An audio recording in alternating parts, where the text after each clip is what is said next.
Barnabé é um dos personagens mais fascinantes do Novo Testamento. Ele não fazia parte dos 12 apóstolos, mas foi tão usado e tão intenso quanto. Ele foi um dos principais líderes da igreja primitiva em seu início.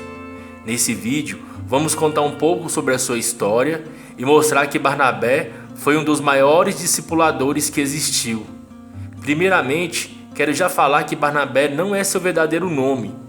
O seu nome é, na verdade, um nome muito comum, tanto nos dias de hoje como naquele tempo. O seu nome verdadeiro era José. Então José, cognominado pelos apóstolos Barnabé, que traduzido é filho da consolação, levita natural de Chipre. Atos 4, versículo 36. Seu apelido tinha um bom sentido. Engraçado que em qualquer época, apelido sempre é criado por outras pessoas. E o apelido de José fazia jus à pessoa que ele era: consolador, amigo, conselheiro. José era aquela pessoa que animava os outros. Pensa no irmão ou na irmã, que é aquela pessoa que anima o grupo, que incentiva, que está do lado. Esse era José. E aqui temos a informação que ele era da tribo de Levi e natural de Chipre, país que se encontra no mar Mediterrâneo. Esse texto é a primeira vez que seu nome é citado.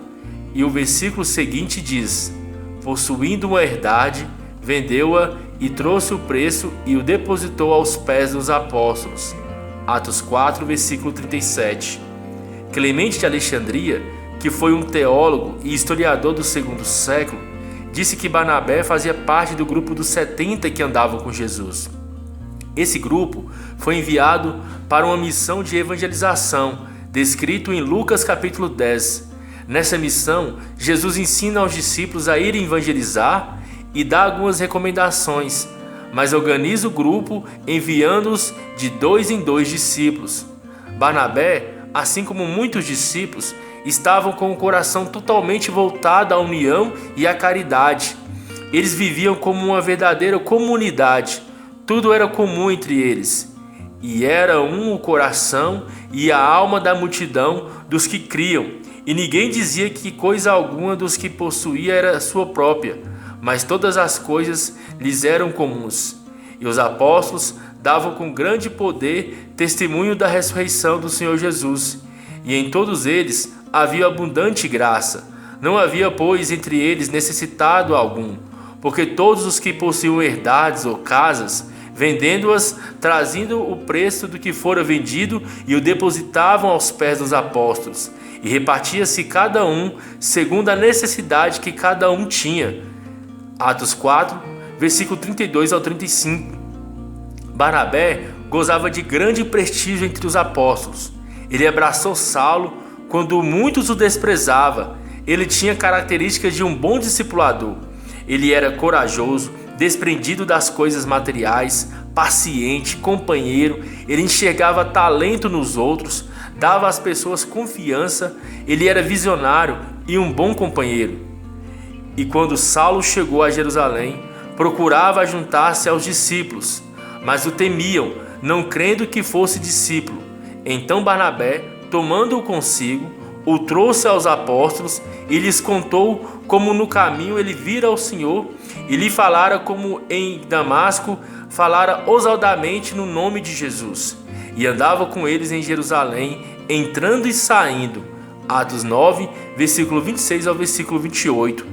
Aqui vemos que Barnabé tinha grande respeito entre os discípulos, pois os mesmos tinham uma cisma com Paulo, pois até outro dia ele perseguia a igreja. Mas Barnabé, cheio do Espírito Santo, que além de ser um bom consolador, abraçando o novo convertido Saulo, também usava de discernimento espiritual, pois já imaginava como Deus usaria aquele homem. Após a morte de Estevão, começou uma grande perseguição aos discípulos, e muitos saíram de Jerusalém, menos os apóstolos. E naquele tempo, Barnabé se torna o pastor da igreja em Antioquia. Em Atos capítulo 11, versículo 19 ao 26 diz: e os que foram dispersos pela perseguição que sucedeu por causa de Estevão, caminharam até a Fenícia, Chipre e Antioquia, não anunciando a ninguém a palavra, senão somente aos judeus. E havia entre eles alguns homens chíprios e cirenenses, os quais, entrando em Antioquia, falaram aos gregos, anunciando o Senhor Jesus. E a mão do Senhor era com eles, e grande número creu e se converteu ao Senhor. E agora a fama dessas coisas chegaram aos ouvidos da igreja que estava em Jerusalém, e enviaram Barnabé a Antioquia, o qual, quando chegou e viu a graça de Deus, se alegrou e exortou a todos a que permanecessem no Senhor, com propósito de coração, porque era homem de bem e cheio do Espírito Santo e de fé, e muita gente se uniu ao Senhor. E partiu Barnabé para Tarso a buscar Saulo, e achando-o, conduziu para Antioquia. E sucedeu que todo ano se reuniram naquela igreja e ensinaram muita gente. E em Antioquia foram os discípulos pela primeira vez chamados cristãos. Você percebeu algo aqui? Os discípulos pularam o ensinamento de Cristo. Eles enviaram Barnabé sozinho a Antioquia. E os ensinamentos diziam que sempre em uma missão eram enviados 2 discípulos. Aqui podemos tirar 2 perguntas. Por que nenhum apóstolo foi a Antioquia? E por que enviaram Barnabé? Não podemos dizer com 100% de certeza. Mas a escolha de Barnabé provavelmente era por conta de se tratar de um homem cheio do Espírito Santo de Deus e por ter uma boa reputação entre os discípulos. Já os apóstolos provavelmente não foram, pois os mesmos queriam continuar em Jerusalém, além de terem ainda muito receio de evangelizar os gentios. Barnabé, ao se deparar com a multidão de novos convertidos que estavam em Antioquia, lembrou-se do mandamento do Senhor Jesus Cristo e foi a Tarso e convidou Saulo a acompanhá-lo naquele trabalho. E foi naquele tempo em Antioquia que os discípulos foram pela primeira vez chamados de cristãos na igreja que Barnabé ensinava.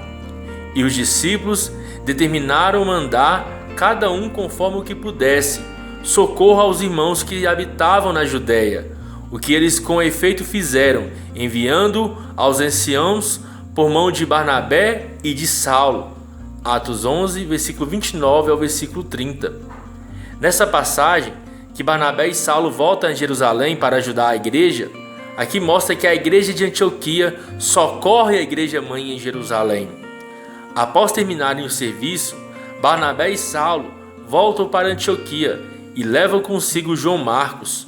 Passa um bom tempo, cerca de 13 anos, que eles estão em Antioquia. Nesse tempo, Saulo aprende muito com Barnabé, que era o líder da igreja, e Saulo era um aprendiz até esse momento na Bíblia.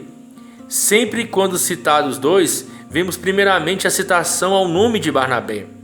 A igreja em Antioquia cresce e o Espírito Santo os comunica a realizar uma missão. Seria então a realização da primeira viagem missionária. Naquela igreja já tinha muitos bons líderes instruídos.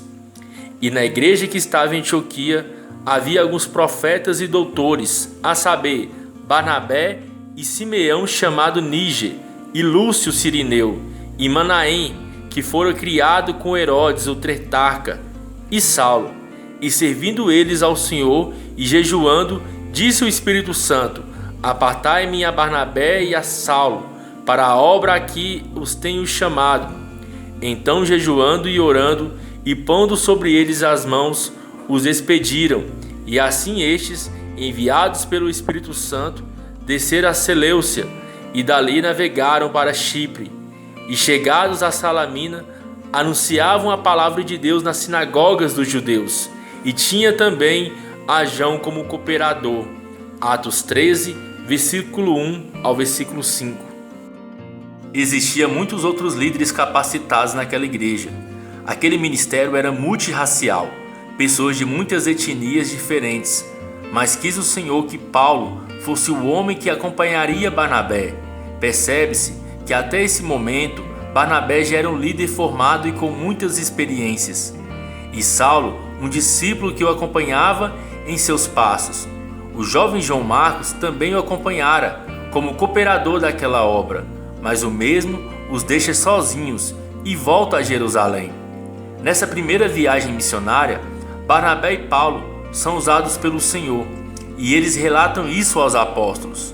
Então toda a multidão se calou e escutava a Barnabé e a Paulo, que contavam com grandes sinais e prodígios Deus havia feito por meio deles entre os gentios. Atos 15, versículo 12. Paulo não tinha gostado da atitude de João Marcos, que havia abandonado a dupla em meio à missão.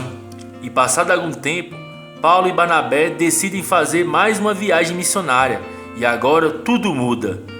E alguns dias depois, disse Paulo a Barnabé: tornemos a visitar nossos irmãos por todas as cidades em que já anunciamos a palavra do Senhor, para ver como estamos.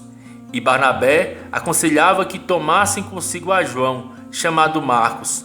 Mas a Paulo parecia razoável que não tomassem consigo aquele que desde a Panfilha se tinha abandonado eles e não os acompanhou naquela obra. E tal contenda houve entre eles, que se apartaram um do outro lado. Barnabé, levando consigo a Marcos, navegou para Chipre, e Paulo, tendo escolhido Silas, partiu encomendado pelos irmãos à graça de Deus. Atos 15, versículo 36 ao versículo 40. E a partir desse instante, não vemos mais nada sobre Barnabé na Bíblia. Lucas começa a dar mais ênfase às histórias de Paulo e às suas viagens. Paulo e Marcos se reconciliam depois de muito tempo, e a palavra conta que João Marcos se torna seu amigo e cooperador. Aristarco, que está preso comigo, vos saúda, e Marcos, o sobrinho de Barnabé, acerca do qual já recebestes mandamentos. Se ele for ter convosco, recebei-o. Colossenses 4, versículo 10. Saúda-te Epáfras, meu companheiro de prisão por Cristo Jesus. Marcos, Aristarco, Demas e Lucas, meus cooperadores. Filemão, versículo 23 e versículo 24. Porque Demas me desamparou, amando o presente século, e foi para a Tessalônica, Crescente para a Galácia, Tito para a Dalmácia. Só Lucas está comigo. Toma Marcos e traze-o contigo, porque me é muito útil para o ministério. 2 Timóteo, capítulo 4, versículo 10 e versículo 11. Barnabé foi responsável pelo discipulado de dois importantes personagens do Novo Testamento, o apóstolo Paulo e o evangelista João Marcos, e isso nos trouxe bons frutos. Paulo escreveu 13 das 21 cartas que temos hoje, e se não fosse o trabalho do discipulado de Barnabé, não teríamos o livro de Atos dos Apóstolos, como temos hoje. O ministério dos gentios talvez não teria existido, pois os apóstolos tinham receio de pregar a outros que não fossem judeus. Barnabé tinha a visão de evangelizar a povos não alcançados. Lembrando também que muito do que temos hoje de organização dos cultos vem das cartas paulinas. Outro bom fruto da consolidação de Barnabé é o Evangelho de Marcos. E sem este evangelho, não teríamos boa parte dos evangelhos de Mateus e Lucas, que basearam seus escritos no livro de Marcos, formando os evangelhos sinóticos. Marcos sucedeu Paulo e Barnabé no ministério dos gentios. Barnabé foi um grande homem de Deus, e tudo isso foi porque o mesmo era cheio do Espírito Santo. Ele talvez não tinha a eloquência que o apóstolo Paulo tinha, mas tinha a sabedoria e o discernimento de que Deus o usaria tremendamente. E assim chegamos ao final da história de Barnabé. Espero que tenha gostado do vídeo. Deixe seu gostei, seu comentário, compartilhe para mais pessoas e se inscreva no canal para crescermos juntos.